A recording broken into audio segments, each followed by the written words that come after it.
Thank you again. I was lucky enough to present the background to this work in 2015 at the APNA conference, and so it's really lovely to be able to come back and talk about what we found in the feasibility study. I'd like to acknowledge my co-authors. We had a lovely team working on this project, which was also part of the Compare Centre that Catherine referred to in her presentation. One of the really lovely things too about working with so many young women is that they tend to have lots of beautiful babies that you can then use pictures of in your presentations. So it's been really very fruitful for all of us. So just by way of background, our goal, based on some research work that we'd done, finding that nurses in primary healthcare reported a real difficulty in terms of finding the time to discuss overweight and obesity, and also a lack of referral options. We developed an app, also based on some evidence that we did that found that that the quality of existing apps and websites where parents get a lot of their information was really poor. So we decided to develop our own mobile phone app. We wanted to test and see whether this was going to be feasible for nurses to refer to, and also to see if it was effective in terms of some key feeding outcomes associated with overweight and obesity. So this was our app.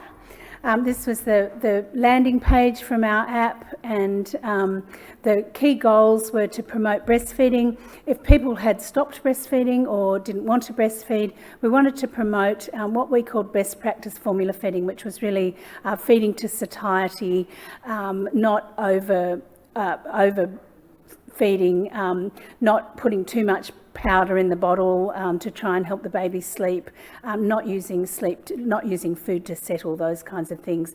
We wanted to delay the introduction of solids to around the point that the infant feeding guidelines suggest, so around 6 months, and to promote healthy infant feeding practices in general. And also, obviously, promote exposure to fruits and vegetables and limit exposure to non-core foods and drinks, similar to the Coca-Cola example that Mel provided.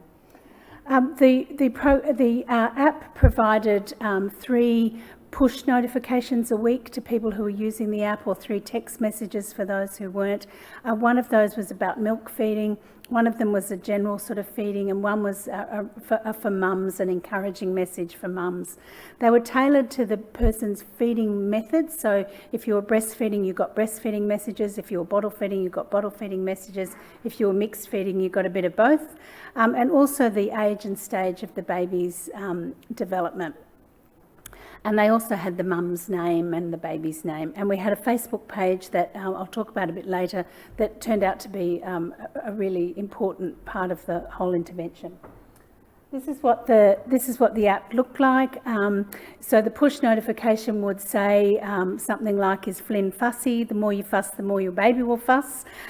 See here if you're having trouble feeding Flynn a particular food." And if they clicked on that, it would take them into the exact part of the app that had the information around that. And the app had not just written material, but also some videos that people could watch. So the development stage, we did an audit of existing websites and apps. We did literature reviews, we did interviews and focus groups with parents and with nurses, and then we did some initial user testing where we tested the app look and feel.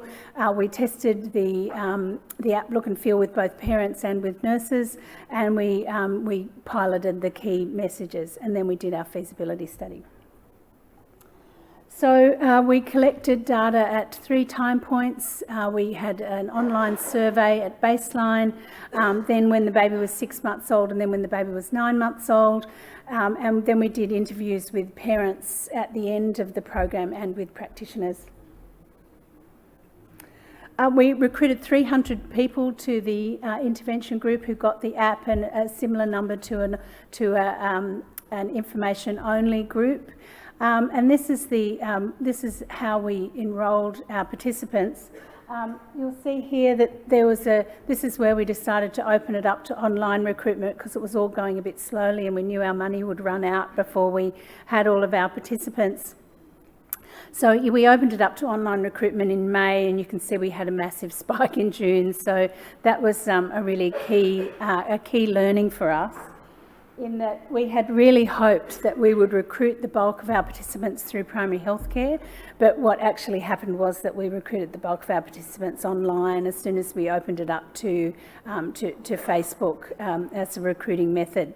We recruited some through maternal and child health services in Victoria, through practice nurses in New South Wales. This was quite deliberate because we wanted to look at the two different settings to see whether there was a difference in terms of the settings. We got a couple from face-to-face from just happening to be at first-time mothers groups, and then a lot actually came from word of mouth. We recruited to lots of different parts of Australia. You can see we seem to be centred around the coast, and we didn't get anyone in Tasmania, but given that we started off thinking we were only going to recruit in New South Wales and Victoria, I think we did pretty well. So these were the satisfaction scores that we got at the 9-month questionnaire. Most people said they'd recommend the app to a friend. 90% said that they liked the program, that they trusted the information on the app, and found the app enjoyable. We were also really interested in seeing whether they were worried about their data usage, because we did have some videos embedded in the app, and surprisingly only a few said that they were worried about data usage, and that sort of prevented their usage of the app. And we didn't find too many people complaining that it was hard to navigate. And that was also really pleasing because we were sort of novices really in this game. We did have an app developer, but we were still really pretty novice-y. One of the things we were really concerned about was the technology. I'll speak a little bit about that in a minute. But the most commonly viewed topics on the Growing Healthy app, and I'm wondering if this will actually gel with the kind of information that parents seek from you as general practice nurses. But the most commonly viewed was when to introduce solids. And I'm an old Australian Breastfeeding Association counsellor, and I was always stunned that every single month we would put on or every quarter we'd have a session on introducing solids, and would always be the most attended session every single time. And I used to think, oh, surely people are just completely overwhelmed with the information on introducing solids, but it just doesn't seem to be the case. They can't seem to get enough of it. The next most was around first foods. Then there were lots of hits on the sleeping the how to get your baby to sleep and settling strategies websites, parts of the app. Less hits on the formula feeding, and almost no hits on the breastfeeding sections. And we think this is because we recruited the parents too late. We think by the time we recruited parents, we think that they either had breastfeeding established or they had already stopped. So that was a really key learning for us. So we were able to look at the app analytics. So we could look at the back of the app and see how many pages people visited, how long they stayed in the app, which pages they looked at, whether they followed the push notifications into the app, and we could look at whether they were highly engaged or not. And one of our PhD students actually developed an engagement score that helped us to categorise people as engaged or low engagement or high engagement. And we found that people were more likely to be engaged with the app and the program if they were first-time parents, if they were recruited via health practitioners, which again was a really important key learning for us. And those who used both the app and email notifications seemed to be more engaged, and if their baby was younger when they enrolled. So when we talk to parents about their engagement, so this is now our semi-structured interviews, Most of them said that it was easy to use and understand. It was a trusted source. They liked the push notifications. They thought they were timely. They liked that they were personalised, and they tended to share the information they were getting from the app with other users, and said things like, it was quite well put together, a lot of relevant information, and yeah, it was easy to use. However, there were a number of barriers. The fact that people couldn't download it directly from the App Store, that they had to insert a code because it was a research project and we needed to sort of restrict to Australian users, meant that some people didn't bother. They found it too difficult, they lost the code, whatever. We had some trouble with operating system upgrades. This was a really key piece of learning that we found through the Facebook page, in that when there was an iOS upgrade, the app just disappeared from some people's phones. And so luckily on the Facebook page, people were saying, you know, the app's disappeared, what can I do? And that was something we hadn't anticipated, and our app developer also didn't think was his job to manage. So that was something really important to understand if you're ever thinking about going down the app path.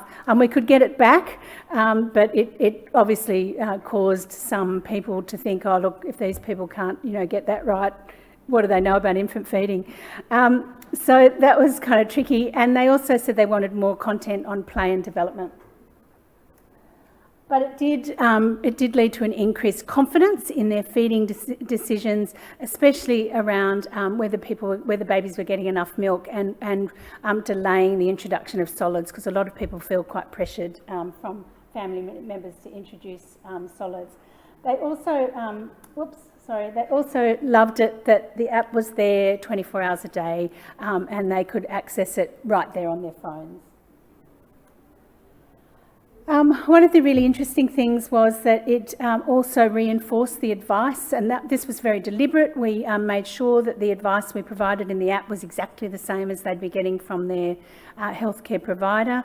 And it encouraged information seeking. We've just done some analysis on usage of health services, and found that the people who had the app actually used specialist health services more, but tended to have fewer sort of drop-in visits, which we took as a really positive thing. So in summary, we had very high recruitment and retention rates. Our retention rates were 80% at 9 months. The app was considered easy to use, but the technological issues really hurt us in terms of being a trusted source of information. The app increased confidence, parents' confidence and capacity around infant feeding decisions.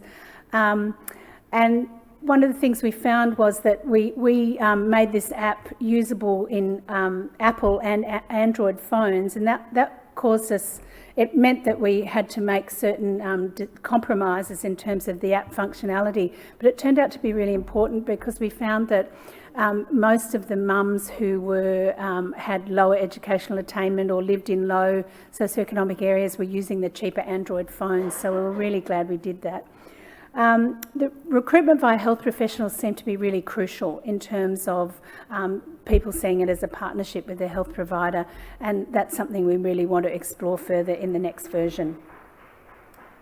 So we've got a second version of the app. This one is, we've changed the name to My Baby Now, on the advice of our parents who hated Growing Healthy as a name.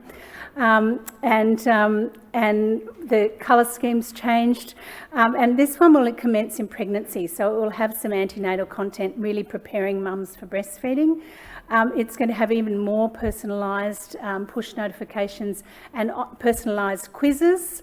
It's got a slightly simplified navigation structure, and there's even more interaction to hopefully provide longer term engagement. And this will be available again later this year, and we've actually applied for a partnership grant to embed this into the New South Wales Get Healthy in Pregnancy service, but again it would be available Australia-wide. So thank you very much, and I'm really delighted to have had this opportunity to present. Thank you.